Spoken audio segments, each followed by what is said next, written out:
السلام عليكم، بصحتنا وبصحتكم. تتعرفوا التريد، تتعرفوا الملاوي، ولكن ما تعرفوش الشخشوخه. الشخشوخه ماشي ديال الفاس اللي تاكلوها وتيديروا فيها بزاف ديال الحوايج العطريه اللي هضرت عليها، لو بان سيك دو مامون، ميغاز. لا، هذه ماشي ميغاز، هذه الملاوي على حقهم طريقهم، من بيسقا حتى لقسطنطين، بيسقا حتى لقسطنطين. هاد الشخشوخه عندها واحد القصه طويله، ولكن انا ما غادي نلخص لان ماشي انا اول مره بحياتي تندوقها. اول حاجه القصه اللي طويله فيها هي الميده. الميده بسلامة خيركم مصوبه بلو اي كي سي كي كوني با هاد الميده تيتصوبوا فيها الكساكس طواجن.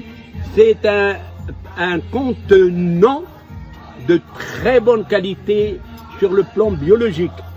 هذا un contenant